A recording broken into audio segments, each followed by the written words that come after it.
Runsmith Enterprises presents episode 25 of Topics in Endurance Sports. I'm your host, Tim. Today is Saturday, February 9th, 2019. Today's topic is the Chattanooga 50 and 100-mile ultramarathon. You can find out more about me at my website at runsmith.net, email, Facebook, Instagram, Twitter, and also my coaching services, my run coaching services. So please check that out. And let's get right into today's topic. Today's topic is the Chattanooga 50/100. I put it in that order because I ran the 50. I will have an interview with a friend of mine, David Korfman, who did the 100-mile race. This race is at Cloudland Canyon State Park in Rising Fawn, Georgia. It's not in Chattanooga. This is about 30 miles south of Chattanooga. By the way, I think by complete coincidence, as I am recording this, the Cloudland Canyon 50K is going on, put on also by Run Bum, who is the one who put on the Chattanooga 50/100. Run Bum race is, of course, the race director Sean Blanton. You may know him from the East Coast Trail and Ultra podcast. So I think that 50K is going on right now. I guess that's maybe kind of the 50K version of this Chattanooga 50-mile, 100-mile race. I'm not really sure. I reviewed one other Run Bum race. That was the Grayson Highlands 50K. I reviewed that in episode 7, if you want to check that out. Or you could just Google runsmith.net along with Grayson Highlands. You should find that. So, and Sean Blanton puts on a lot of different races, most famously the Georgia Death Race. That's a Western States qualifier. He's got some other races in the Southeast, also the Ute 100 out in Utah, which he debuted just back in 2018, just this last year. All right, let's get down to the race. I drove down on Friday. This race is on the weekend of December 1st. And I drove down on Friday because my race was going to start on Saturday. It's about a 6-hour drive for me. I'm just north of Cincinnati. So I drove down to Chattanooga, and I spent the night there Friday evening in Chattanooga. Now, the 100-milers started Friday morning. So as I was driving down, they were already out on the course running. The 100-milers did have a packet pickup on Thursday evening that they could go to, and as I just said, they started at 8 a.m. on Friday morning, and they got 33 hours to do the course. So let's go over the course a bit. There's a little bit of confusion, not because Sean Blanton did anything wrong, but just trying to figure out the course between me and David Korfman and everything going on. You'll hear us talking about that. A slight bit of confusion about how the course works. And I'll note now, that doesn't mean you're confused when you're running it. It's perfectly well marked, okay? Perfectly well. But there's a little bit of confusion here. So the 100-milers start in Cloudland Canyon State Park, like I said, in Rising Fawn, Georgia. And they're going to do basically an out and back. They're going to go out 50 miles and come back 50 miles, roughly.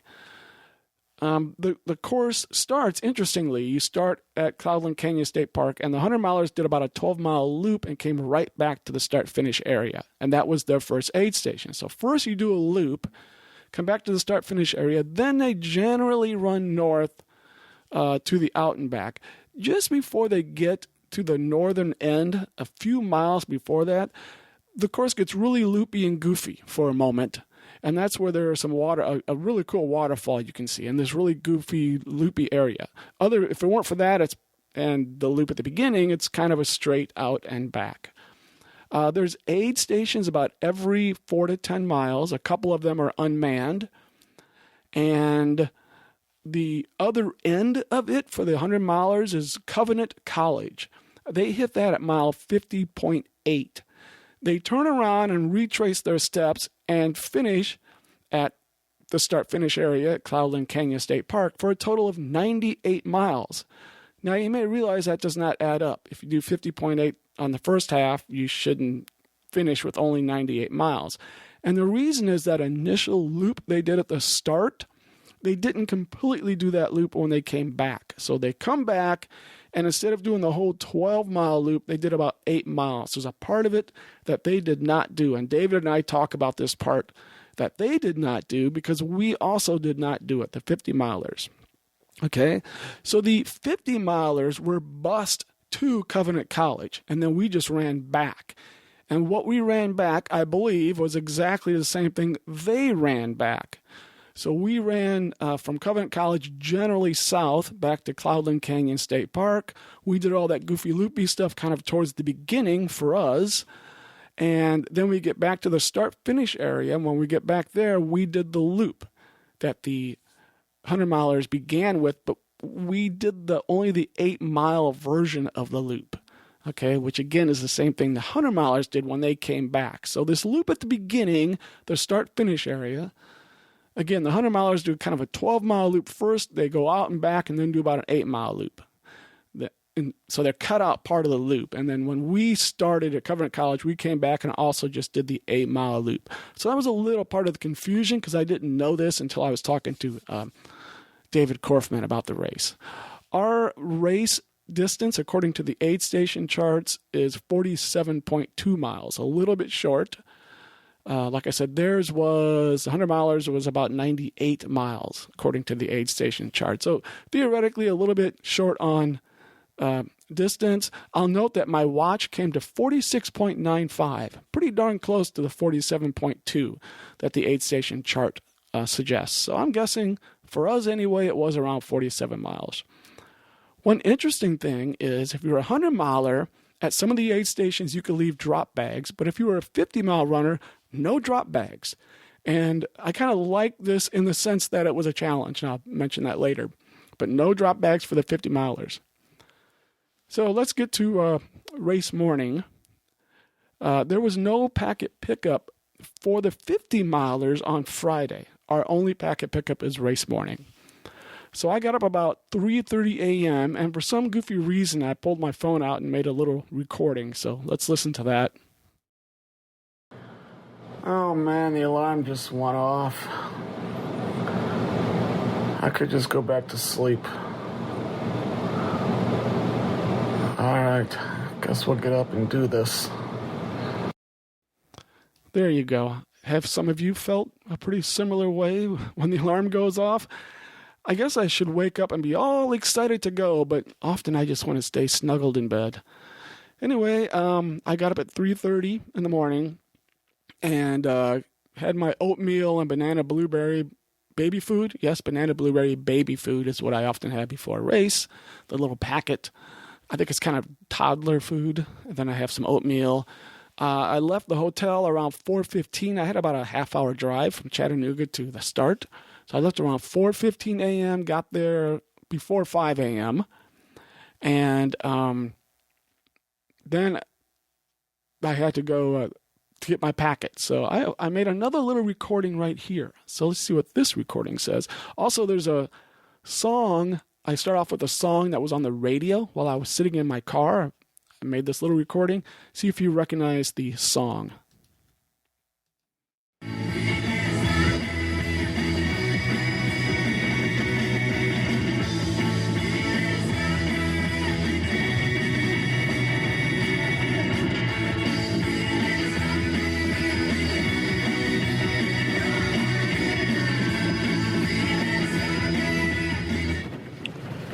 Okay, it's about 5:40. I've been up for a couple hours. Sitting in my car, it's raining. It's not pouring, but it's raining pretty good. You might be able to hear it hitting my car. Anyway, I went up. We had to park in a parking lot and walk about, not quite a half mile, between a third and a half mile up a hill to what really amounts to the finish area and get our packet, which is just a bib and a shirt. And I just had a granola bar. I've eaten a few things since I've been up. I've been up for about 2 hours. And I'm just kind of doing the last minute checking on everything. I forgot my gaiters, which could be stupid. I didn't bring a second light. I always bring a second light. And I didn't.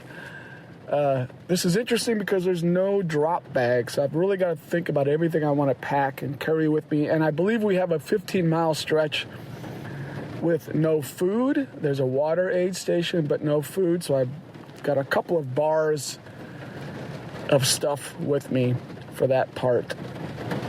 But otherwise, I have to get all the gels I'm going to take today I have with me, everything. And the rain is just an annoyance. I mean, it won't kill me, but I've got 2 different rain jackets, which probably sounds stupid, but one is really light and one is a little heavier.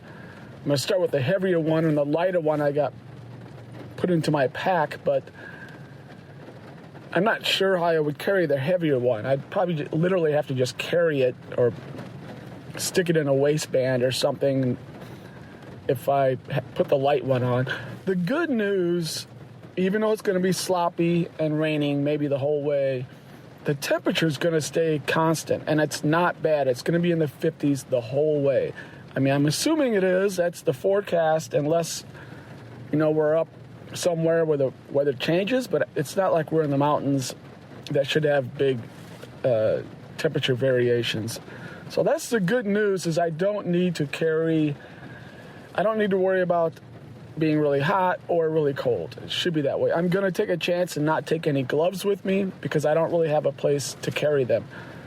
So I'm going to hope my hands are fine in 50-degree weather, even with rain. All right.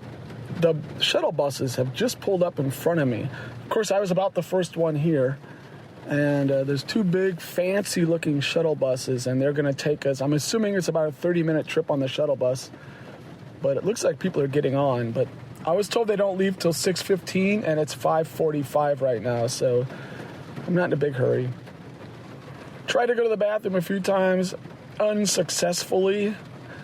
I'm hoping that doesn't become an issue. Other than that, I guess I'm pretty much ready to go. Hope my feet I think my biggest worry is just that my feet don't develop any issues, big blisters, or I don't really want to get anything in my shoes because that could be a real pain to try to stop and dig it out when it's raining and muddy and all that. So I kind of wish I would have brought the gaiters. Probably should just leave a pair in my car at all times. There's a thought. Okay.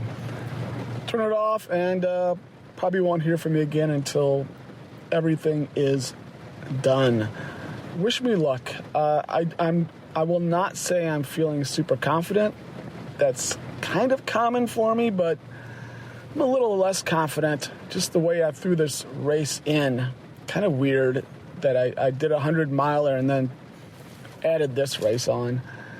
And I'm not sure I'm really prepared for it. I'm not sure I'm prepared for this much rain and muck. I've run on that stuff a lot, so I really should be okay with it. But, yeah, you never know. All right, talk to you later. Okay, there you go. So, like I said, I walked up and got my packet. We had to walk up this steep little tiny hill to go get it and come back down. And yes, the buses were there, really nice buses, luxury buses. And about 6:15, we took off. And like I said, it took about 30 minutes to get to Covenant College, where we started. And it was raining the whole time. So it never, ever poured at any point during this race for us. I think it did for the 100-milers. Never really poured. I don't think it ever really poured. But it was just kind of this steady rain, or sometimes a very light rain. Every now and then it would kind of stop. This is in the first 6 or so hours. So during the time it was raining, it would vary from very little to kind of a medium rain. And at this point, it was a pretty good rain, pretty medium, steady rain. When we got dropped off at the college, we had to get out of the buses, and there was no place to go. It was like 6:45. The race was to start at 7 a.m. Saturday morning. There was no place to go. I don't know exactly where we were in the college. It looked like we were kind of in a back part of the college next to some storage buildings. So we all huddled up kind of against the building so that the rain would, the rain was coming from an angle and it would kind of miss us. But we're all huddled up there and we're still all getting wet and pretty chilly because it wasn't freezing, but we hadn't warmed up yet. So we're all kind of cold standing there. And there was a volunteer woman who kind of gathered us up and told us, follow the ribbons, and said, hey, do you have your maps loaded on the phone? I'm like, what?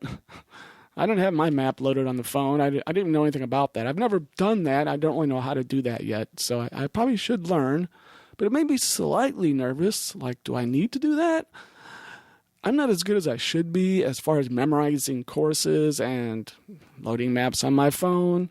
I usually hope I can follow the ribbons, which, as we know, you should really know the course. But what does that mean when you're in a place you've never been before? How can you know the course?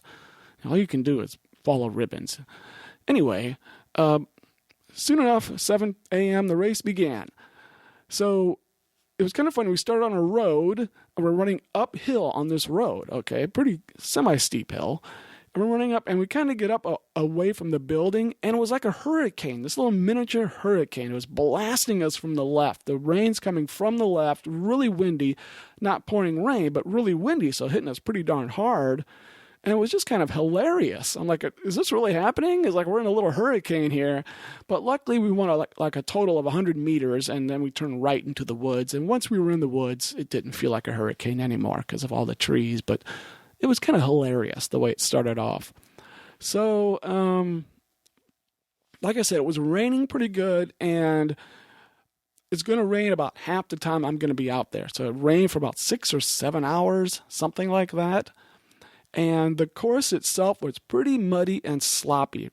The way they timed this, all the 100-milers had to have been through by now, or else they'd be too slow and would have missed a cutoff. So all the 100-milers who ran this had already been to Covenant College, and they were on their way back. I never saw a 100-miler. I never caught up to, that I know of.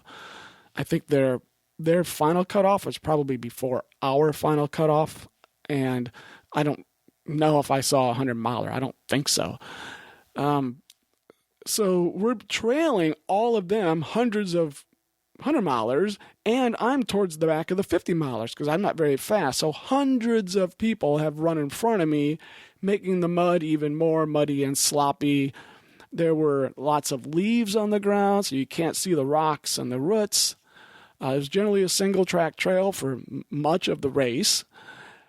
So it wasn't really easy running, and I'm not a very good technical runner. So a lot of it was tough. There were some good runnable stretches. So it was kind of go back and forth. You'd be at a spot for a while that was really hard to run, and then a spot pretty good, pretty easy to run, then hard, then everything just back and forth, especially the first part of the race. Toward the end, it got a little bit better. The just got more runnable toward the end. So kind of going through the race itself, we ran about 7 miles to the first aid station. Took me about an hour and 40 minutes to go 7 miles. And the first aid station, what I recall is there wasn't a whole lot to it. That maybe there was, but sometimes you get to an aid station, everything there is what you want, and sometimes not. And I got there and was like, not a whole lot I want. But I remember I got some chips, and I filled up whatever I needed in my bottles. They had Gatorade and water in general. Then after the first aid station, we're going to go to the big waterfall, the cool waterfall. And right after this first aid station also is where the course gets really goofy, or right around the first aid station, where the course gets really goofy. It's not really a straight line anymore. If you look at the map, it's just wild. It kind of double loops and kind of crazy looking on the map. And at one point, we're running, and off to your left, you see this really cool waterfall. Pretty nice. I mean, it's not Niagara Falls, but it was nice. It was a cool looking waterfall. And looking to the left, you can see the waterfall. We're kind of at the high end of the waterfall. We're kind of level with the top of the waterfall pretty much. And then we had to go down a path, and it was pretty rocky. This was a difficult thing to go down because, of course, it's very wet. And it's just a rock steps, but they're very uneven. So we had to go down that, and I very gently made my way down that because I'm a poor technical runner, especially downhill. But we got down to the bottom of that. You were at the bottom of the fall, so it was really neat. And I stopped at the top and the bottom and got some pictures. By chance, the rain just happened to be pretty light right there, so I could get my phone out. Got some pictures, pretty cool. So stopped and took a little time to enjoy that. Then you walked a little ways, then you had to go back up. And this was the most gnarly section of the course. It was boulders, and you're picking your way through. There wasn't really a path. If there was, it's kind of hard to see where it was. It's just a bunch of boulders, and you're just following flags up these boulders. So you're using your hands and everything. And it was a pretty long climb, and you go up probably 2/3 or 3/4 of the way, and then there was a spot that even more kind of crazy steep, and they had a rope to pull yourself up in the rope. So that gives you an idea of this section. So it was cool, though. I mean, everybody loves that stuff, right? You love going up gnarly sections and pulling yourself up with a rope and all that stuff. I think it was pretty muddy, too, so if it was dry, maybe you would not have needed the rope, but it was muddy, so you're slipping and all that. So that was fun and really cool views, and kept running, got to the next aid station, and this was about mile 13, and took me 3.5 hours. So 3.5 hours to go 13 miles. So you can see I am not flying at all here. And part of that's the course. It was muddy and mucky and kind of gnarly, and part of that's just me. I'm not a fast guy. At this aid station, I note that I had some peanut butter and jelly sandwiches, which I love. I had some pretzels, and I got some more water and Gatorade. By the way, I think he meant to have Tailwind, but there was a delivery mix-up. They delivered it to his home in Atlanta instead of to the course like they were supposed to, something like that. So that's why it was Gatorade. This aid station here at mile 13 might have been the one that was destroyed by the rain. There was one of them that was, the whole thing was toppled over and in pieces. I think it might have been this one. So we get there, and it's all just lying on the ground. And then, luckily for them, there was a really tiny little shelter about 50 yards up a hill. So we had to kind of go up to that and use that one. It wasn't really big enough, but they made do with it because that aid station got blown apart. Now, David Korfman says he never saw that, which means either it happened after he went through, or he went through in the dark and didn't even realize that there was a trashed aid station right there. Maybe he just thought the one he saw was it. But there was one that was all torn up by the wind, evidently. So after this, 13 miles from here to the next true aid station was about 15 miles. This is a pretty tough stretch. Okay, from 13 miles all the way to mile 29. There's no aid station except for an unmanned one. So you ran about 5 miles, and you got to an unmanned water stop. I think it just had water. And then you had to run about another 10 miles before an aid station. That's not a ton of miles, but, it's not insignificant either. So you had to make sure you had enough food and drink to go 16 miles or so. And that part was a tough section. A lot of it was tough to run. A lot of it, you're just sloshing through water. The trail had become a little creek. You're sloshing through water, just enough rocks and roots. Nothing in this course was extremely hilly or anything like that. No big long hills, except for the one I mentioned going up the boulders. That's the only thing that was kind of hard to go up. But everything else was, on a dry day, would have been pretty runnable for the most part. And there, like I said, no gigantic climbs or anything like that. But nevertheless, the course was sloppy, just enough rocks and roots that it was a tough 15 or 16 miles here from mile 13 to mile 29. And I remember the last few miles of that. I'm thinking, you start thinking, okay, the aid station should be coming up pretty soon. And I remember I ran the last couple of miles kind of hard, a little harder than I normally would, but it was just kind of like, I want to get to this freaking aid station. You just want to get there sometimes, and you start picking your pace up just to hurry up and get to the aid station, which in the long run, pun, may not be bright, but you can get away with it for a little bit. At that aid station, this was about mile 29, so again, it took me quite a while to get there. It's about 2:30 p.m. when I got there, so how many hours is that? I don't know. 3:30 would have been 10th, so it took me 4 hours. It took me 4 hours to go from mile 13 to mile 29. 4 hours to go 16 miles. So I'm not flying. I'm only doing 15-minute miles is all I'm doing, and I am running. I just don't run very fast. Obviously, I was doing a decent amount of walking, too, here and there. At that aid station, that's where they had the pizza. And I mentioned this with David. Sometimes there's just a point in a race where I'm like, I'm ready to eat. I'm not tired of the gels or whatever, but my stomach says, it's time for a real meal. Okay, this was the middle of the afternoon. And I was like, I just want to sit and have a meal. So I didn't sit, but they were serving pizza. This little guy was making pizza, like flash pizzas, like a little device, a little thing. He could make them in like 4 minutes or 3 minutes or something. So I sat there and waited, and I just gobbled like 4 slices of pizza down. I could have eaten more, but there was other people wanting some pizza too. So I just slammed down like 4 pieces of pizza, which just hit the spot perfectly for me. So I left that aid station around mile 29. According to my notes, it was 7 hours and 45 minutes at that point. So almost 8 hours to run almost a 50K. So an 8-hour 50K, roughly-ish. So you see, again, I'm not flying by any stretch. Then from there was another 10 miles to the next aid station, which is going to be the start-finish area. There was another unmanned one in between here. So you went about 10 miles with an unmanned, just a water stop in between. This 10 miles was really good for me. The rain finally seemed to really be done. So the rain went for like 6 or 7 hours. So the rain was done, had been done long enough that there was a little bit of draining happening, and the course was a little bit better despite all those people ahead of me. The course was a little bit better. It was just a little bit better ground anyway, it seemed, not quite as gnarly.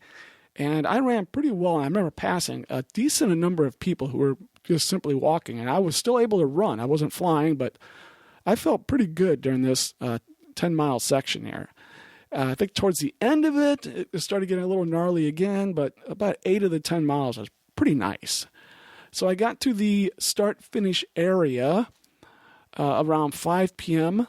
So now I've went about 39 miles, and it's taken me 10 hours to go 39 miles. And now I have to do that loop again. So remember, this is a loop that the 100-milers began with. They did a 12-mile loop, but when they got back to it, they did only 8 miles. And we're just going to do the 8 miles. So the cutoff was 14 hours, which means I had 4 hours to do 8 miles. So I wasn't at all worried. That's 30-minute miles. I could have just walked the whole thing if I wanted. I was pretty spent. I mean, I was pretty wiped out, but I thought, well, I'll just run what I can run. And so I started running this loop, and now you're in Cloudland Canyon State Park proper. And the first mile, I don't remember a whole lot, but then you got to this overlook, which was really nice. Like, place where you could stop your car and go overlook, and you kind of looking over at mountains, looking over a valley to mountains on the other side. Just a really nice view. And luckily for me, like I said, it was about 5 p.m. when I got to the start-finish area. Luckily for me, the sun had not quite set. It was still daylight because I got this really beautiful view over the mountains on the other side. There's a waterfall over there, a big waterfall, but I got to see on the other side. So it was really kind of cool, but I feel kind of badly for anyone behind me. I was right on the edge. If you were 15 minutes or so behind me, you probably didn't see that. The really cool view, because darkness came, pretty quickly right after that. So I kind of got lucky in that regard to see that. Others might have missed it if they were too much behind me. So then after the overlook, ran a little bit, and then there was this one section that was horrible for me. It was really rocky. It was fairly level. It wasn't too hilly, but it was just, like, I call it a rock garden. There's no proper trail. It's just a rock garden. And it was like 2.5 to 3 miles. It was long. It took me forever to get through this. So people were passing me left and right because I'm just horrible at this stuff. People are actually running on it. I don't understand. I probably walked the full 2.5 to 3 miles, or at least like 80% of it, and probably 15 people passed me. So all those people I passed in the 10 miles before the start-finish area, they all passed me back up on this section here. After that, you get out, and there was like 3.5 miles of road, which was really weird to have a race that's pretty much all trail, and then you finish by running on roads. These are the park roads. And I understand why he did it, because he wanted to get us this nice overlook to see. And that was kind of a path. You're running on a concrete path, some of that, and then go through the rock garden, which was hard.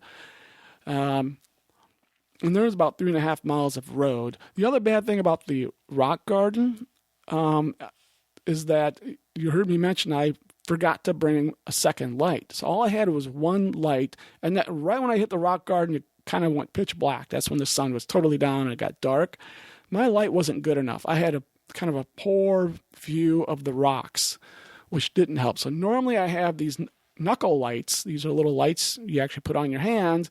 They're really nice, and you can kind of aim them where you want to aim them very easily. That would have helped, and I just forgot. Although had I brought them, I'm not sure I would have put them, because remember, there's no drop bags, but I totally forgot them, and that hurt me a little bit too. I might have been able to go through that rock garden a little bit better if I had better lighting. All I have is a $40 black diamond headlamp. It's pretty old. It's not very many lumens. I don't know what it is, but it's nothing like what people have today. So, and normally that's fine. I don't care. I don't need a bright light most of the time. This was one exception. A bright light would have been nice. So like I said, the very last 3.5 miles was road. Most of it pretty flat, a few little uphills, but I ran the whole thing, and I was in a lot of pain. My feet were really hurting, and I didn't want to run, but it's like, this is runnable. Let's just run this thing and get this thing done. And I repassed a number of people. So we're playing a leapfrog, obviously. I think I passed about 8 people on this 3.5 miles because I was able to run, and some people were just walking at that point. And the finish, the very last thing you do is go up that same little steep hill, that third of a mile steep hill that were from like where I parked my car up to the start-finish area. We had to run up that at the very, very end or walk up it. And then you kind of took a left and went about 20 yards, and there was the actual finish line. So I was done, got done around 7:20 p.m., and Sean Blanton was there to give me a hug and a medal and a pint glass, and I was very happy to be done. So a few notes. Like I said, I forgot my gaiters. I almost really paid for that. I was feeling stuff in my feet, in the under my feet. I was feeling little bumps and all this and that, thinking, oh gosh, what's in there? Is it really rocks? Is it going to cause blisters or whatever? But luckily I was okay. I didn't have any blisters. Kind of hard to believe. I was wearing my Hoka Speed Goats, and they tore open because Speed Goats are not wide enough, and I have this trouble anyway because I have rotten feet that are too wide and they have bunions. And during the race, I ripped a hole on my right foot next to the right big toe. A hole completely ripped open. And so mud and everything's going in there, and water. It could have been really bad, but luckily it wasn't a problem. I just lucked out, I guess. I had my Injinji socks, which really helped me. I don't have to worry about toes rubbing together, at least. So I was a little worried running when I was feeling things under my feet. I think it was just a little bit of mud. Just a little bit of mud gets in there and creates a little muddy spot, and you think that's going to be really major, but luckily it wasn't.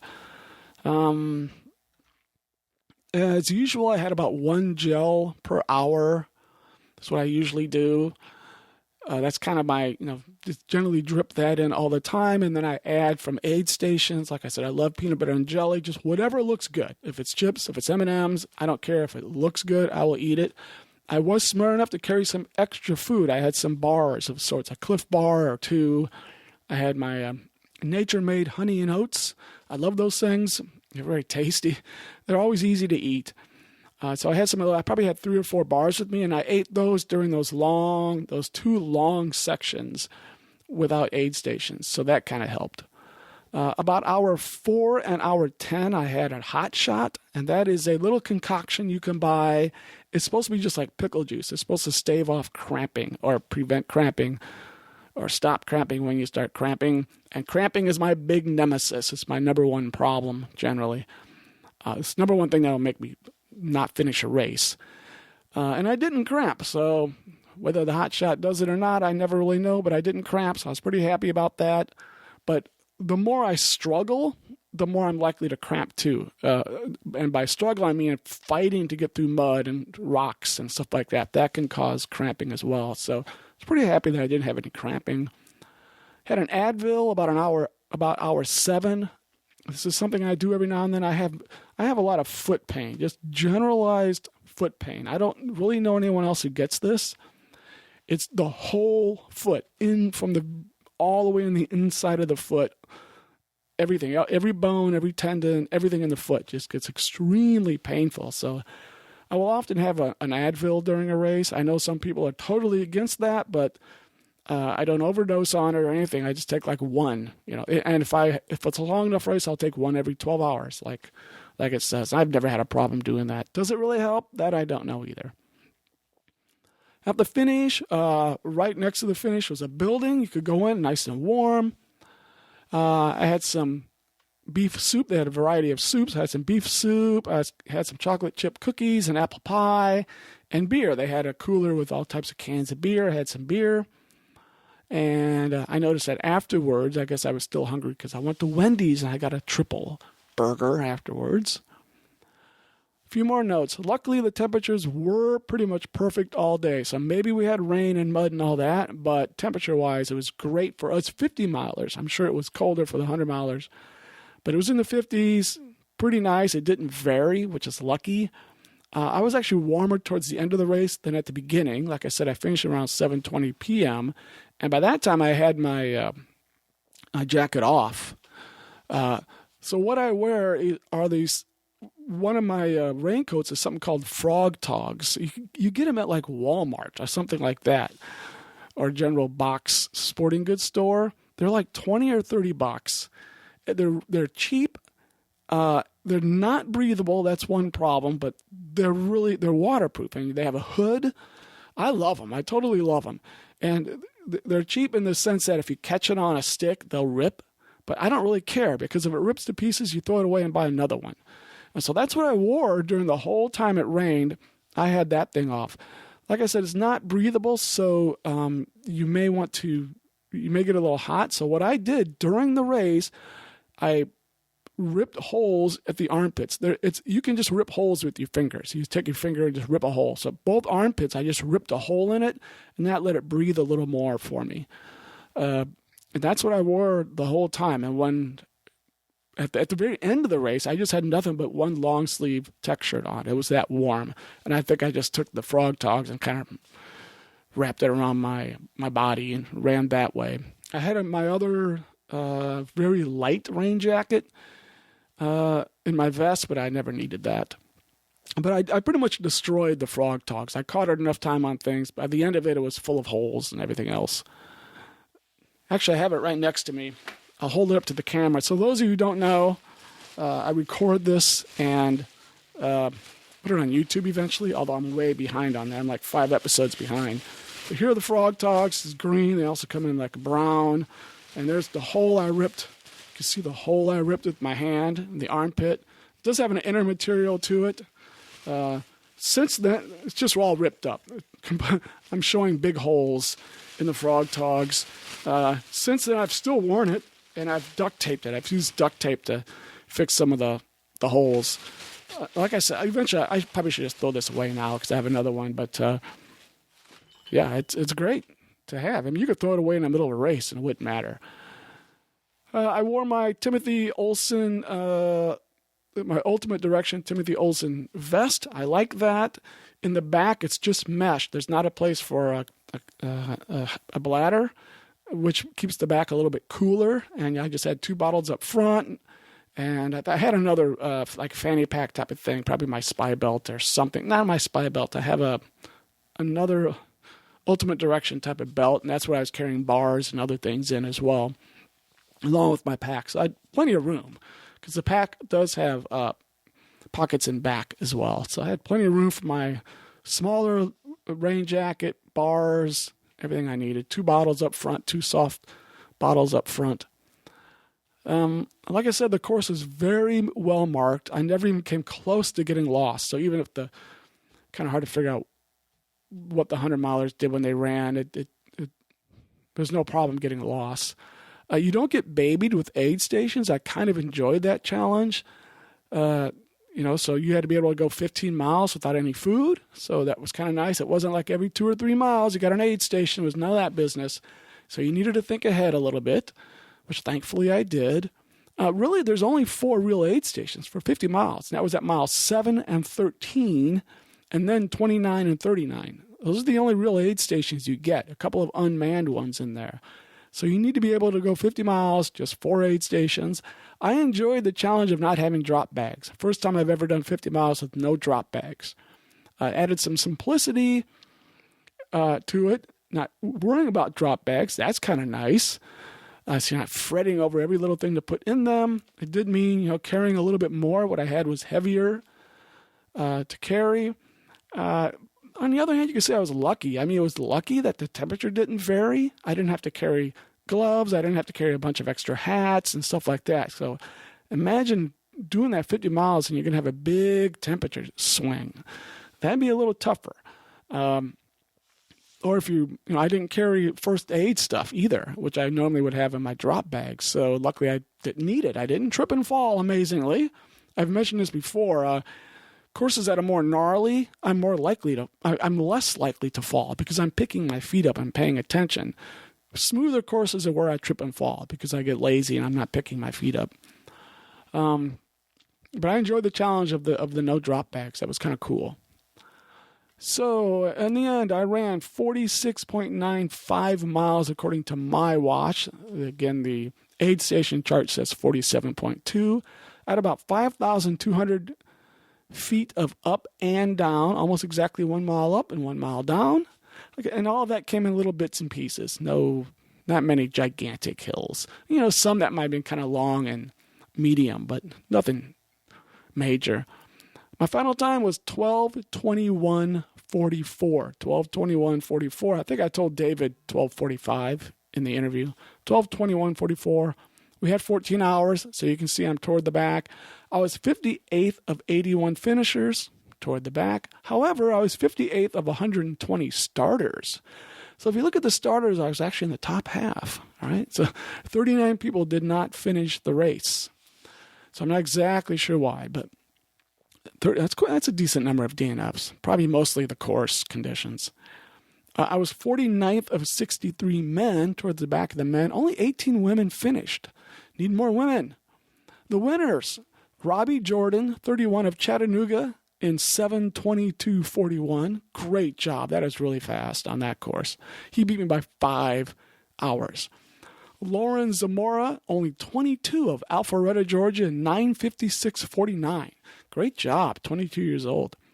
The 100-mile winners, Paul Terranova, 44 of Austin, Texas. You may have heard his name. He's an elite runner all around the country.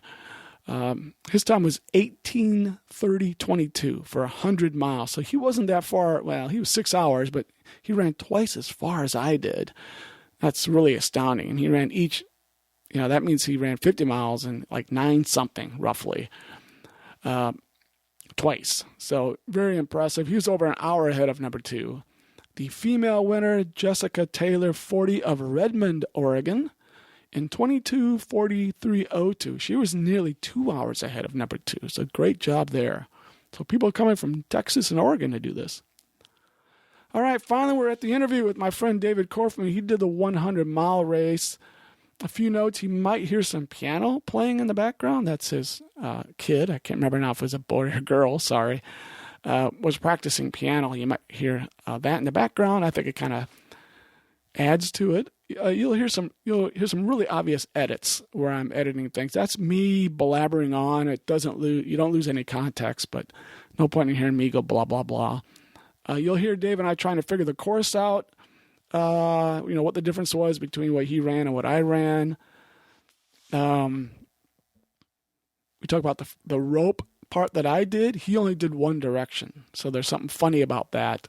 I think maybe Sean didn't have them go down with the rope because that would have been too dangerous with all the mud and the water. So maybe they only went up using the rope. That section with all the boulders too near it, going down that would be really treacherous. So he may have not had them go down it. He may have did a last minute a course correction for them on that. I'm not sure. All right, let's listen to my interview with David right here.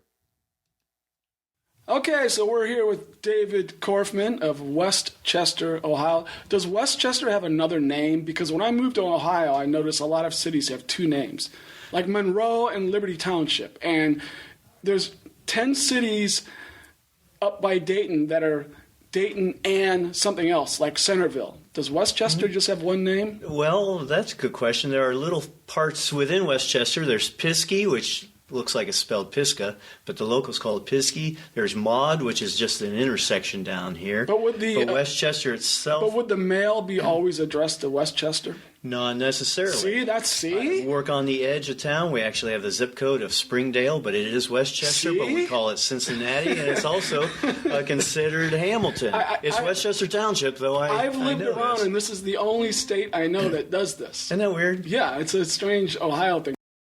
We're here to talk about the Chattanooga 100. So I already know that you ran it last year. So yes. My first was that the first year they had it? Yes. Okay, my first question is, was it the exact same course or was it different? No, it was different. So this year, you can basically call it a 50-mile out and back if you ignore that funny little loop. But it's basically a 50-mile out and back. What was it last year? It was, you went out for about 40 miles, and then you did a big balloon loop, and then you came back. Did you start at the same place? Yes. Started and ended still at the same place. That's interesting. So were there parts that we ran on this year that... We saw last year as well. I should say, were there parts you ran last year that we did not run on this year? Yes, definitely, because there was a creek crossing last year. They made a big deal about the creek crossing, and that's where a lot of us actually got lost. As well as the trails were marked, they weren't marked quite so well. And we went back and saw it after we looped around after an hour last year again, and we saw it was very obvious where we were supposed to go. Okay. But Sean made a big deal about how well marked them, even where you're not supposed to go. He didn't mark that one trail. Again, that was last year, but we made it through. Forgetting, let's say the conditions were exactly the same. Oh, God. The same dryness and same temperature. Would one year or the other be harder than the other, or relatively similar difficulty? Very similar. Both races were very runnable.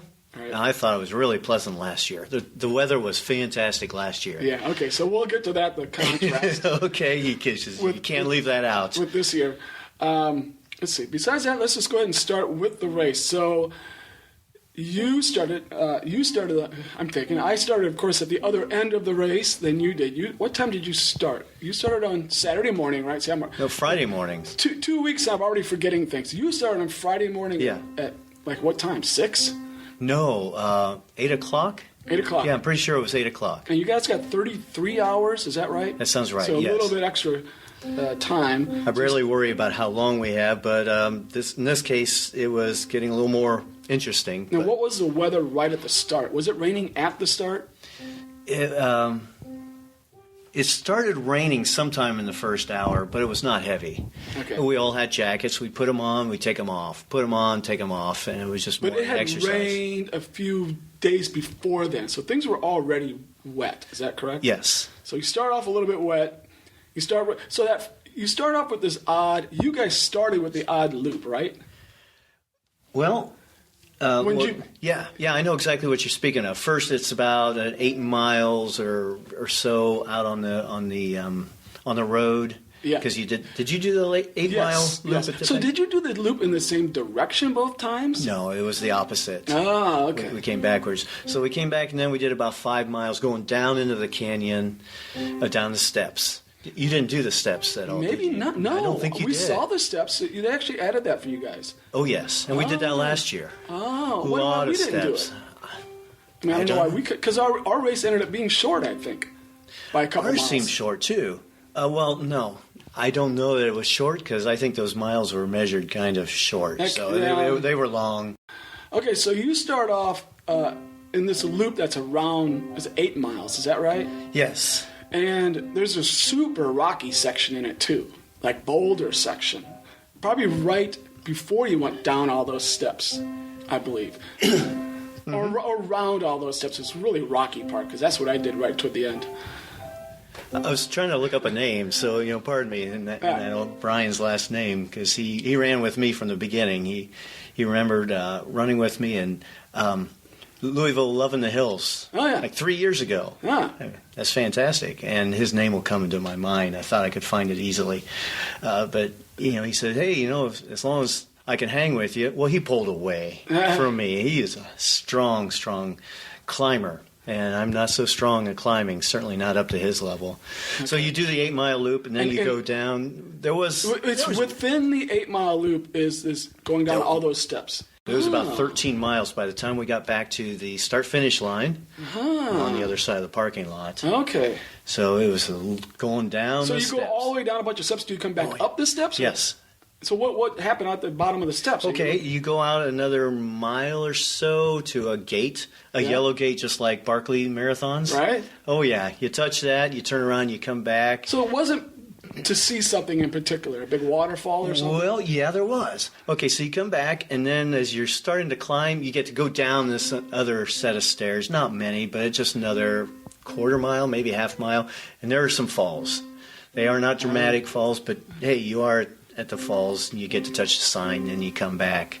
And then that'll take you then back all the way up, even more and more stairs, the ones that you delighted going down. Right. Well, you have to climb those. So this is a 13-mile loop, gets you back to the start-finish. Yes. Did you have to do the full 13 again at the end, or just the truncated part of it? Yes. We skipped the part, no stairs. Okay, that's what we did. Mm-hmm. We just did this truncated 8-mile version at the end. Okay, that's interesting. All right, so you get back to the start-finish, probably taking 13 miles. That's a couple hours almost. Yeah, and somebody didn't think about putting extra water in any water bottle, because I thought there would be an aid station somewhere. No. At the start-finish? Yeah. Oh, there was one there, but, we're talking 13 miles. So you had to go the full 13 miles without with just a handheld. Yeah, that's a good distance. It was cool, and I did have 20 ounces, and it was raining a little bit, so you weren't running out. You weren't getting dehydrated. I was starting, but I was okay. So you get back to the start-finish, and now you're going to start on the trails. Yes. Basically. So as best you can, kind of take me through getting all the way to the other end, roughly. Brian left me he dropped me like a bad habit. He took off, and good for him. My memory is this is a pretty runnable section to the next aid station, because I liked this section because I'm not a real good technical runner.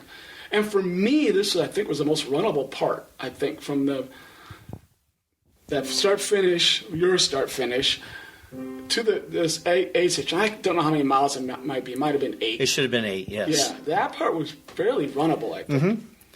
Going out, coming back here, I was more than miserable. Right. And even then, I think after that was a nice runnable section. What got me, Tim, was a couple. For you, it should have gotten a little more gnarly the more you got to the other end, I think. Yes. And I can't place where we went through this extremely rocky part where you were just climbing through rocks like a mountain climber. We weren't supposed to take that. Uh-oh. But I was with another runner, and we kept going through, and we made it through. But I think we were supposed to turn left somewhere.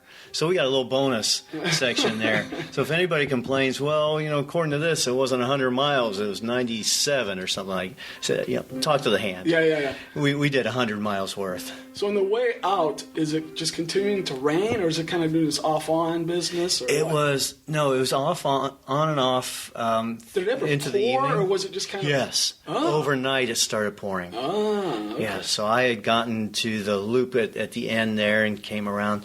I was getting into the late afternoon, and I wasn't running with anybody, hadn't seen anybody for maybe a couple hours. Right. And that's rare in any race, but I was getting nervous that I got lost. And I am navigationally challenged, I don't mind saying. But finally I came across a person, and she was just running by herself, so I started running with her. And we had a great time. So we stayed together for much of the overnight until her pacer kicked in. On the way to the turnaround, you've got to go down to the falls. Is that correct? Do you do that both ways? No, that was only the first time. And So, okay, I guess I didn't realize that the out and back weren't identical, and that's what I'm learning here. again, just that loop. Now, you're talking about some of the falls. Some of this stuff I saw at night, so I may not have seen. In fact, I remember hearing some falls. Okay, well, there was a part with a rope. Did you have to do that once or twice? Once. Ah, okay. By golly, I heard those falls, and they were impressive. Yeah. I wish I would have seen that during the day. And Yeah, you got to it was- see that during the day? Yes. Okay. And it was the nicest kind of thing. Well, that was the nicest thing to look at, and in the 8 Mile Loop, the overlook was nice. Mm-hmm. Those were the two nicest things to kind of see. Okay. And there was another part where you're kind of up on a ridge and you could see over some kind of hills over as well, a few places. But most of the time you're just kind of in the woods. I left my hat back at that overlook because I was getting a picture taken. The guy Oh, I I was think I running saw you with. said that. Yeah. And then the wind just took it and blew it over the fence, and there it is. And Bye-bye. We tried just for a second with a pole, and nope, it fell down. Was it like a really important hat, like from a Well, race? it's my hallucination 100 mile. Oh, man. Yeah. You don't want to lose those. No. I have others, but it's not worth me risking my life. So So by the time you're turning around and coming back, is it dark again, you think? yes. It's Yeah, and this is in December, shortest day of the year, or 3 weeks away from it. So Right. yeah, it's that's right, because it's going to be getting dark by 6 or something. Pretty dark. even before that. Yes. You've been running with this Lisa most of the way? Lisa Hazlitt, and she was fun to run with, and then she picked up her pacer, Michelle. Where did they pick them up? Mile 60, 63, something like that. That's coming back. So the three of us were able to stick together for a while, and it's raining. It's raining heavy, and this has to be either side of midnight, and we're going slow.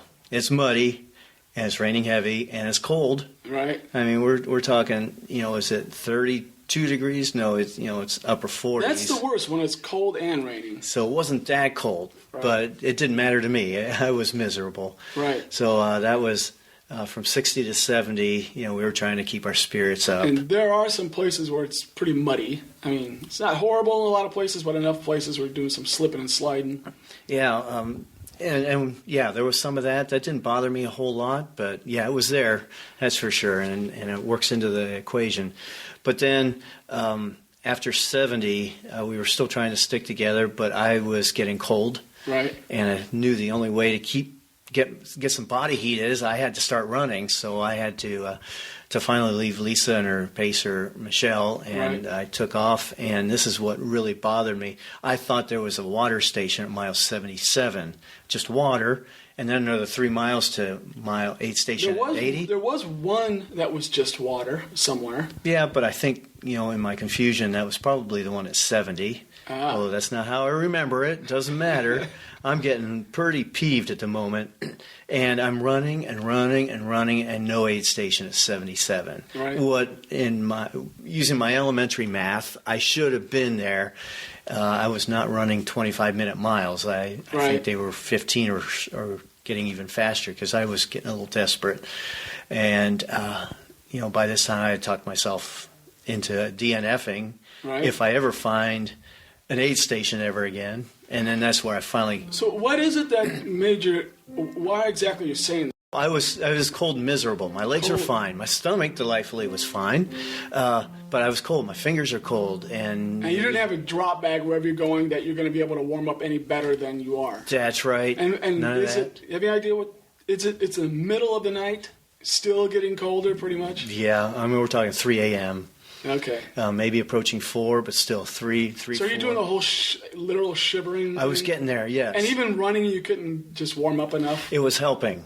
And I kept going, but nevertheless, everything is wet. Right. And it doesn't matter, I can only make so much energy. Right. So I kept. I think that actually made me run faster. Right. I just understand. Trying to get anything. Yeah.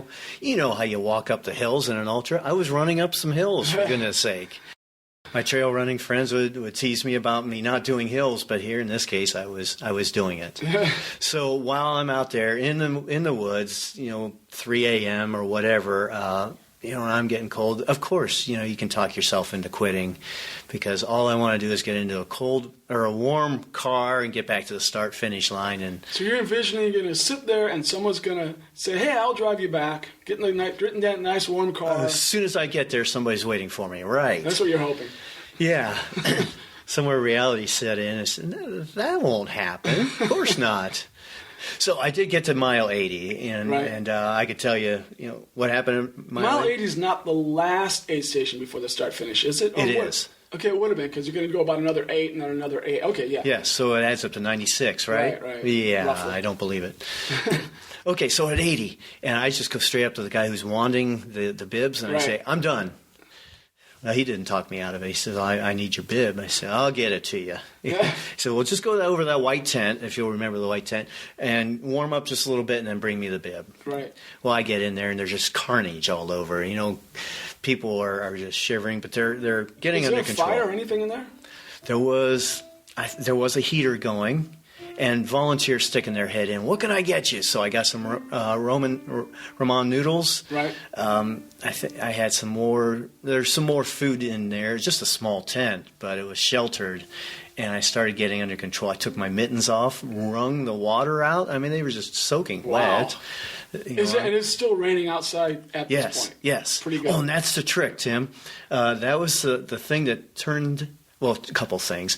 There was a runner next to me. He's looking at the radar. And you can just see that we are just at the edge of where it's raining. And it's just about to pass us. And it showed where it was really raining heavy, and that's past us. Right. Now we're getting lighter, and that's almost ready to go. So I asked for a garbage bag. And no, they wouldn't give me a garbage bag because we're running low on garbage bags. Okay. Oh, come on, I'm a runner. Give me a damn garbage bag. But no, they wanted to be stingy. But at some point, one of the volunteers overhears that and says, "I've got a garbage bag out in the car. Can I? You want that?" Yes. Yeah. So she got me a garbage bag. That saved my day. Well, now, when you got the garbage bag, were you starting to think about going back out, or were you just like, "Keep me warm for the moment"? Okay, what I was talking about just a little bit, Tim, I said, there's no car waiting there to rush me back to the start-finish line. But when you walked up to the guy and said, "I'm DNFing," at that point you still thought you were DNFing. Yeah, he put me in for a DNF. It's while you're sitting there, you're starting to think, "Wait, I've got no way to get out of here." Yeah. The best way to get out of here is to run 8 miles to the start-finish line, where I've got warm clothes, warm car, dry clothes. The lodge is right there, and then, of course, the 8 mile and you loop got after plenty that. of time, right? Plenty of time. Especially with the 33-hour. But so I'm thinking, okay, I've got some noodles in me. Inside, I'm a little warming up. I'm drying off wringing out my mittens, but I've got nothing. Those are still hurting. I eventually found my hand warmers, but that was too late. That's where it comes in together. I got the trash bag. Some people use North Face and Patagonia. I use Hefty in this case. Hefty works. Hefty. Yes.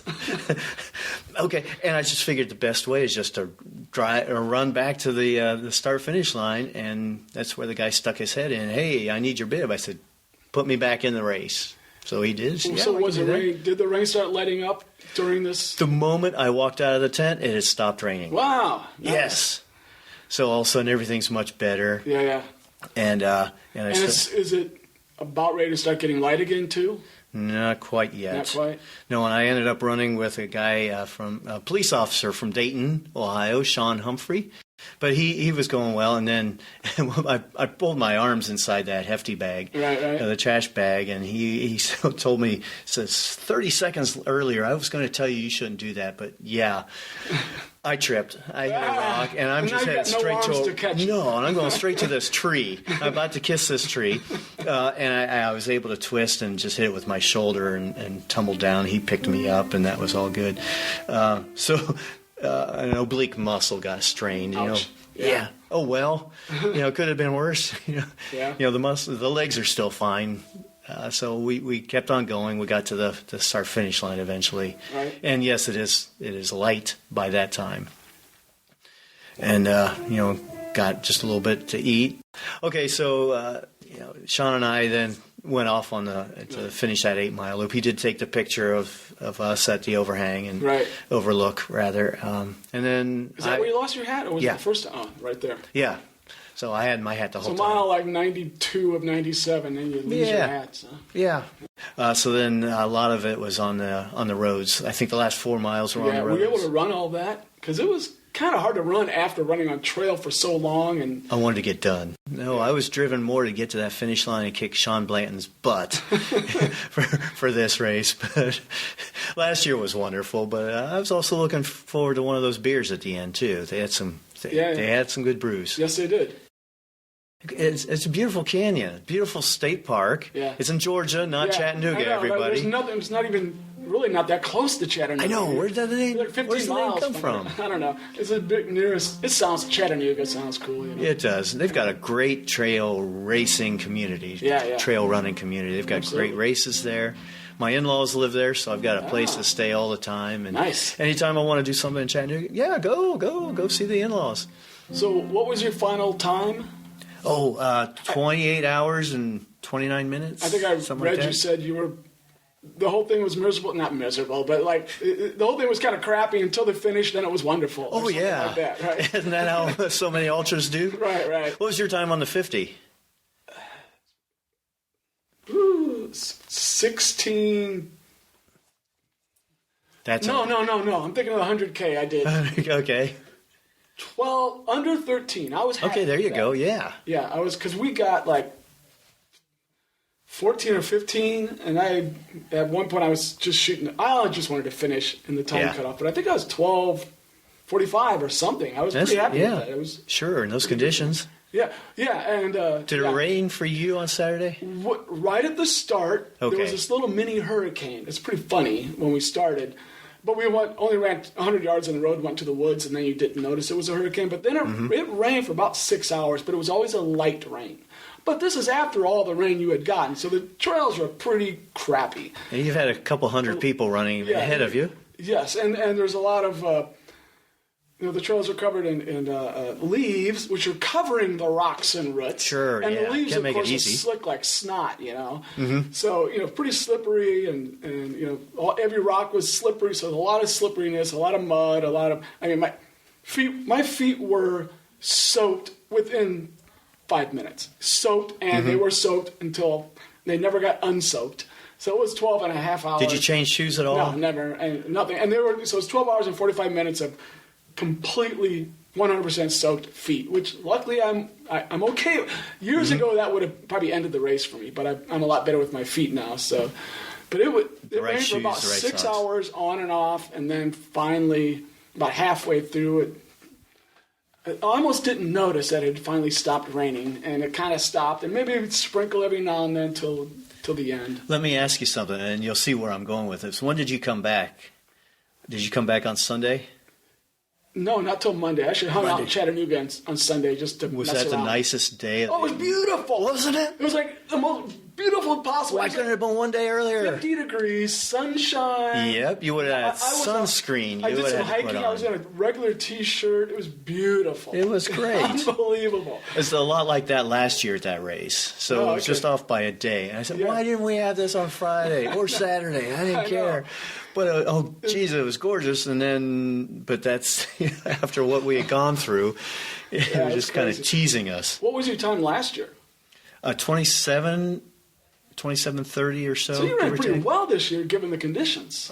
Yeah. And I got off track. I did lose a trail last year. And, okay. How much do you think you added last year? An hour. Oh, okay. But still, only I had gone like difference. almost 15 minutes, and I said, "No, I am wrong." So I went back, picked up another runner, and got back almost to the creek that I had mentioned.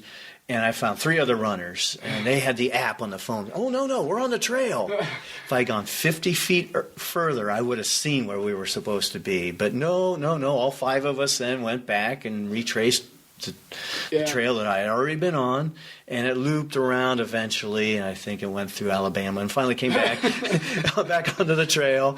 And then, we hit the trail, and it is the right trail, but we didn't know which direction to go. Oh. Yeah, nice. We did choose the right direction, which took us to the creek again, at which point I said, this is wrong, and we just looked over to the left a little bit. Right. And it was like a neon sign, Tim. I know. Go this way. I know how that happens sometimes. How on earth did I not see this? But I've had that And happen. 5 of us did, and there were... Well, that's the problem. It's usually the first person misses it, and everyone else is like sheep. Yeah, A bunch of and lemmings, we just follow each other. Yeah, I saw footy prints there. And on the trail, this is obvious. People have been through here. Right. Multiple. I did that at Stone Steps. Did you? And I took Al Elder. Al Eater. I took him the wrong way. Al? He's finished 10 times. Yeah, it's the very last loop. We were on the very last loop. I was just right ahead of him, and there was one spot where we should have went left. I went straight. And I go like 100 yards, and I turned back to Al, and I said, it's funny there's so many leaves on the trail here. I go, must have really fallen. And we ran for like another 3/4 of a mile. No kidding. And we come to an end, and I'm like, Al, we screwed up. So we both ran back. David Kreckler clears that so much. It was ridiculous because, A, it was a trail completely, with very few leaves where we should have went left, an obvious sign, and we both he just followed me like a lemming. He just said, Tim's going that way. So that's funny that Al Eater would do that. I know. He totally followed me, and we're both commenting on why is there a ton of leaves on this one particular trail when there hasn't been. Because Kreckler's cleared it the other 3 times you were on that loop. I know. I go, a whole bunch of, I actually said this is how stupid, a whole bunch of leaves fell on this trail. Just in the last hour and a half. Wow. So anyway, I know how that goes. That's funny. Okay, let's get to some other things. What shoes did you wear in the race? Let's see. It was a pair of Adidas something, and I wore it the entire time. Did not change socks, did not change shoes, because it would have been a hassle. And I was cold and miserable. You don't know which Adidas? No. And here's the deal. I am not that particular about my shoes. Yeah. Size 11, normal width, and I'm just about always good. Shoes at least? Yes. Nice, good lugs on those things. That was the important part. I don't own any Adidas. I don't know why. I just haven't looked into them. But they were, What about socks? No brand name on that either. Really? Yeah, on those. You must have really good feet to be able to not have to worry about this. Yeah, and I am blessed in that one, although, the arches are fallen, but, I try to boost those up. But nothing fancy there, so I can't endorse, although I do like my Brooks Cascadias. That was my very original running shoe. Is it? The very first one. Cascadias? The ones I was just telling you about those races I did, the very original trail shoe, I should say. I was a Brooks Adrenaline road runner. That's my favorite. Now, you don't get me started on roads. Yes, Brooks Adrenaline. Brooks Adrenaline, and then, of course, you go to Brooks Cascadia. That's all I had for years with those 2 shoes. Mm-hmm. So I still have Cascadias. I use them for hiking. No, I don't run it. They're a little too narrow for me now, but I still use them for hiking. Just got a pair from my buddy Brian Young. He didn't need his anymore, so thanks, Brian. Okay, what about how did you carry hydration? Bottles or hydration pack? I had I had a pack, but not a hydration pack. So it was just handheld, and I did have one bottle that fit into my my backpack. Right. What kind of backpack are you talking about? Now you're asking me names. Yeah, man. I can't remember. People want to know. Yeah, well, they're not going to get the answer from this one. And I wish it's not my favorite, where I could just almost throw the bottle all over my shoulder and it just gets sucked right into the hole, which is just right. The one I have is name brand. Harvey Lewis says, these are the best. It won't fit into the holder, and I have to struggle to get it out, and you can't do that on trails. This doesn't have a place for bottles up front. Not that one. The one that I like so much does have the 2 on the but that's not what you wore at Chattanooga. No. I want something that had a little more warmth. Okay, yeah. The one with the ones on the front, and it'll carry 3. The one in the back. Is that the orange mud thing that you reach over your shoulder? No. Don't they have those high bottle holders? They might. I don't know. Hopefully it works as well as the one that I liked. Again, I don't have a name for What you, Tim. did you have for a rain jacket? Anything? Anything nice or just whatever? Whatever. I actually have these. You ever heard of frog togs?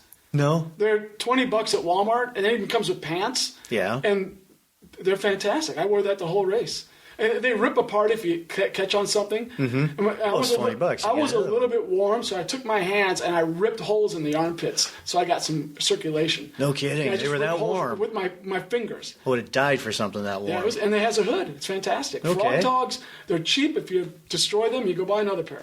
I had 2 running jackets that I got from the Potawatomi trail races. Right. And they were not waterproof at all. Yeah, I was hoping the for frog something dogs too. are. They're actually that's the only problem is if it's you can get a little overheated. They're not very breathable. But that's why I just take my hands and I rip holes in them right under the armpits, so nothing really gets wet. In Frog togs. Frog togs, yeah. Okay, remember that, listeners. Frog togs. That's right. That's my tip. Okay. So what did you drink during? Just whatever they had at the aid stations? Yeah. Well, I did have my What was Carbo it? Pro. It was Gatorade. Was it Gatorade? Oh, because he said he Tailwind. wanted. I thought he said he wanted Tailwind, but it didn't get delivered. That's so he had it. Gatorade. Yeah, Was or that the race? delivered to his home. Yes. So he had a whole bunch there. So I think it was Gatorade. I don't know. I don't really care what the drink is.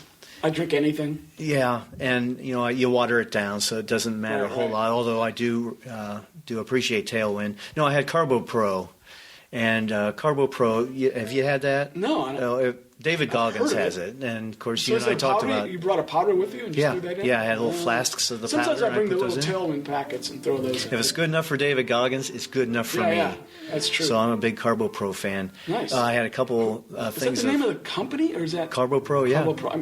I know the name, but You can get it on Amazon. no. And then I did have some Ensures in my drop box that I hit twice. So I do like Ensure. Huh. Here's 220, 230 calories. I'm trying to get 250 in a per hour. Also, at some of the aid stations, they had a fifth of whiskey. And I'm afraid I'm four afraid times. to try that. Really? Yes, 4 Because you wanted times. to warm up. Yes, and it helped. I'm afraid now to I did try a alcohol couple in a of them. race. I've had beer while pacing marathons. Oh, wow. No, okay, those are small. But this one, he just poured a small shot. Right. I shouldn't even say a shot. So just enough, it burned on the way down. Right. But then I'd start mixing it with some of the Coca-Cola that they had there a couple of the times. Oh, yeah. So that went down smoothly. And Lisa Hazlitt was toasting and drinking them as well. I'm just afraid it would not go well with my stomach. I was don't know. surprised how well it Even did, right Tim. after a race, I can't always drink, although I did have a beer after this one. But Mm-hmm. sometimes my stomach's not ready for... I was just shocked when I saw that. I just catch the eye of the aid station. Hey, is that? I think that's I'll pour. a run bum thing. Is it? I think so, yeah. He likes had mentioned. the whiskey or whatever at the aid stations. Okay, what about food? What'd you have? Just at the aid station, whatever they had? Or It did was you again carry Carbo anything? Pro, the Ensure, and yes, the aid station. Oh man, they had the cheese tortillas there.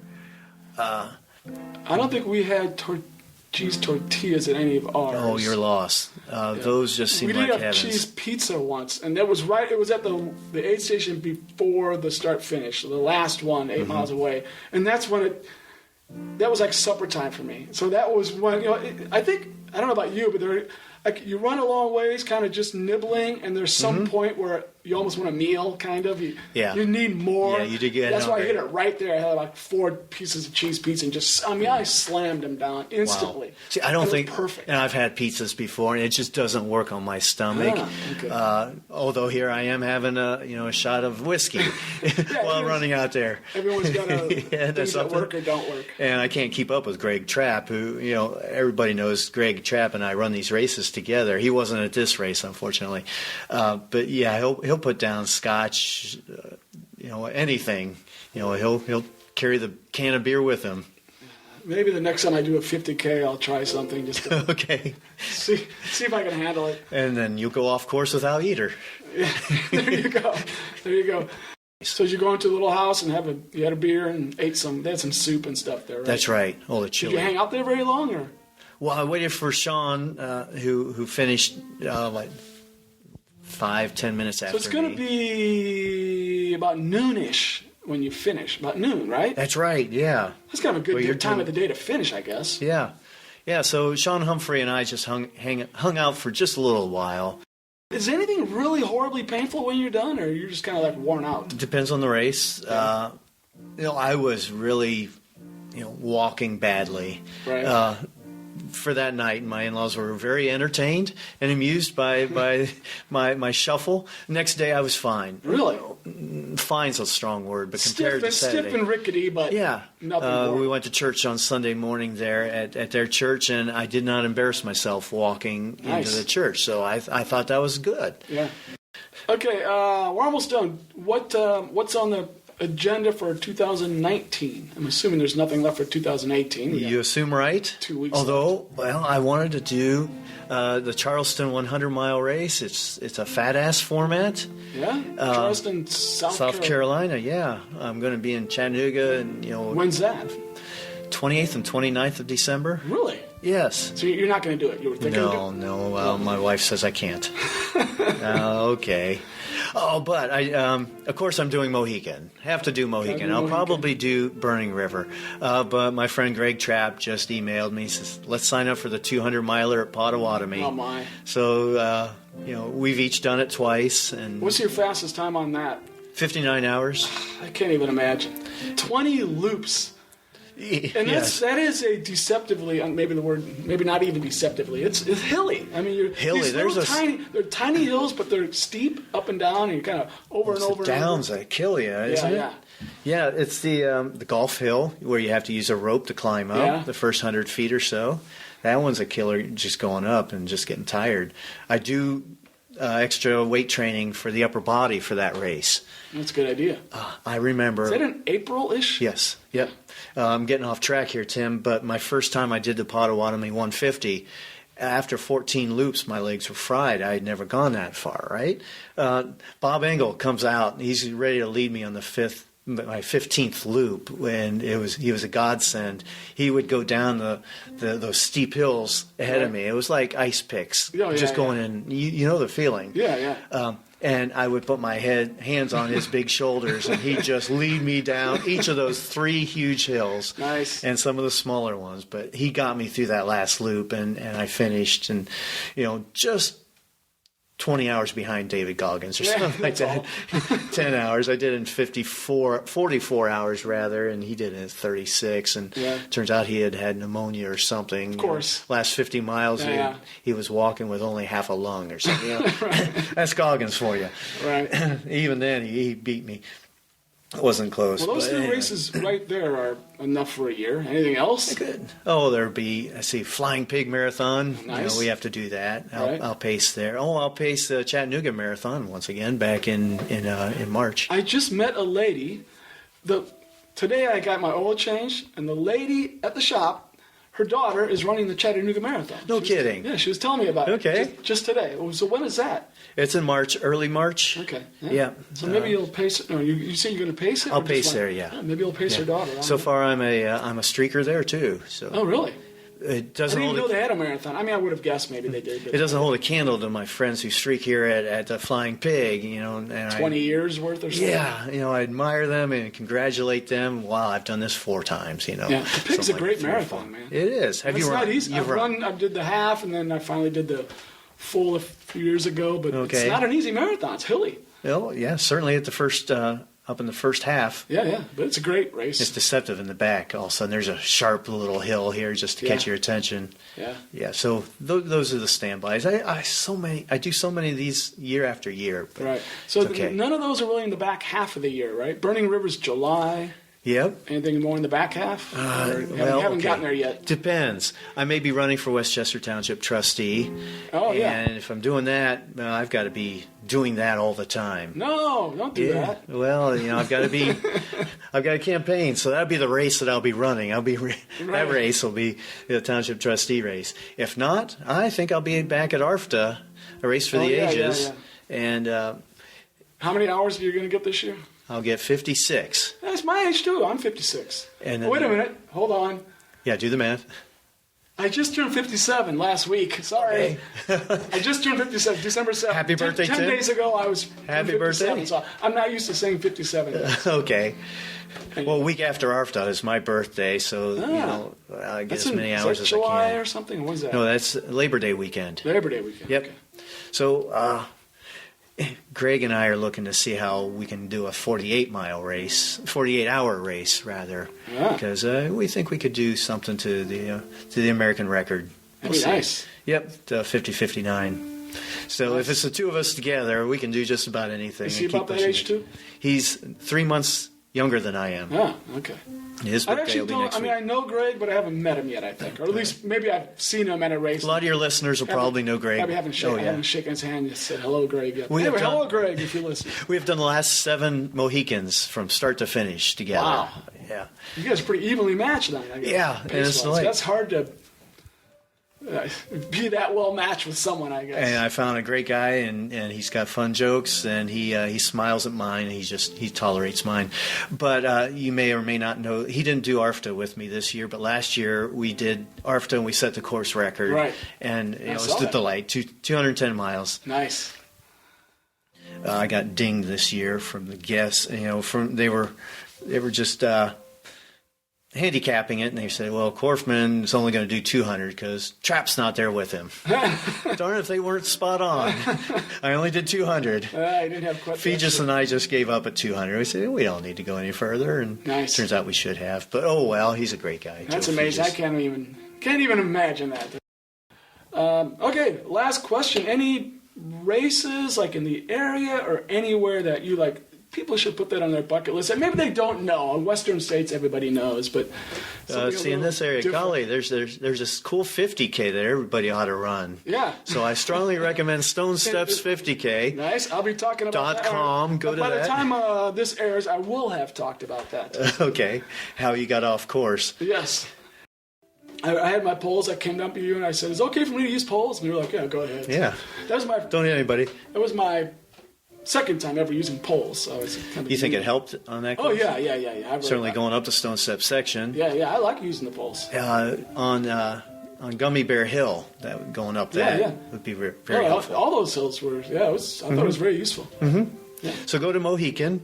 I really like Burning River. That's point to point. Yeah, I haven't Although done I don't that know yet. what the course is going to be like this year. Oh yeah, because they're having this big issue with the Park Service. Or Yes. whatever. Someone. Is Even it though they leave it. state park or the No, this national park. Right. So is that the part that they're the ones Yeah.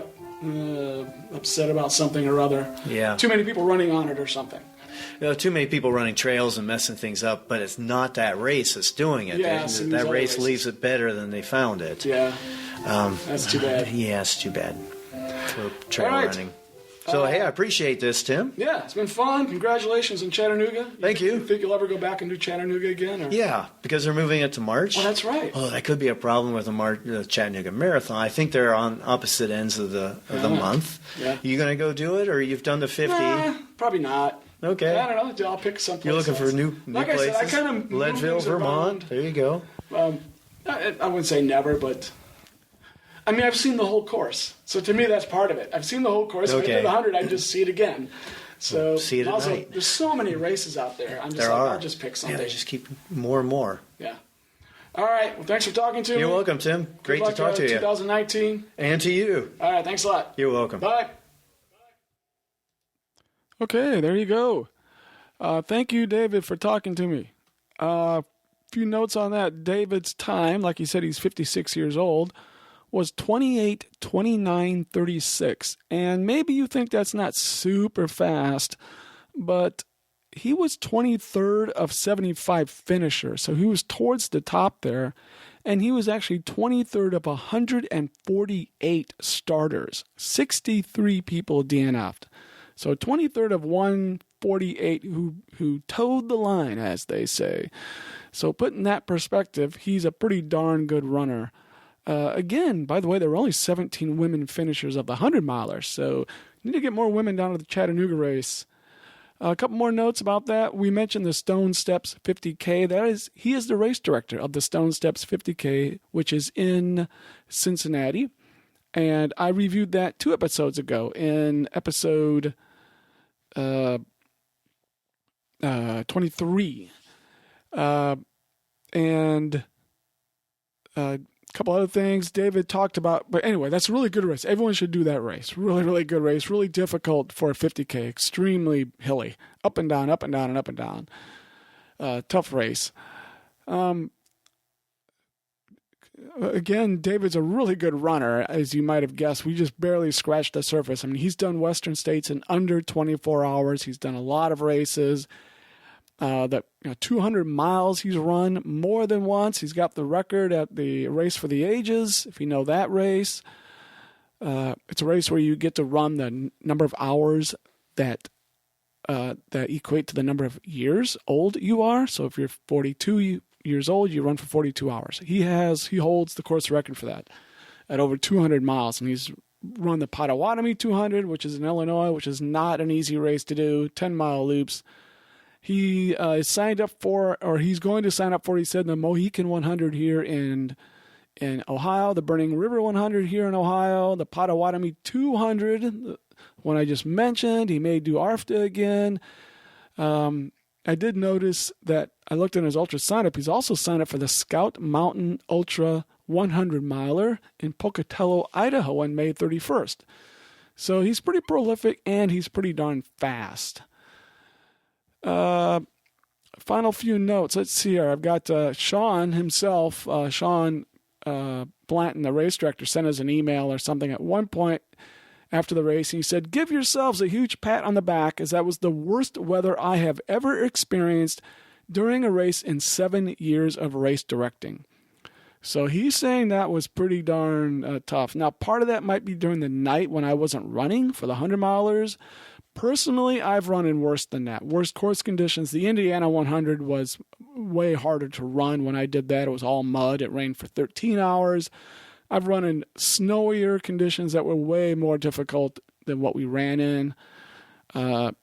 So it wasn't the hardest thing I've run in, but yeah, it was pretty tough. It wasn't great, I guess, weather, but it wasn't that bad. At least for its 50-milers, it wasn't that bad.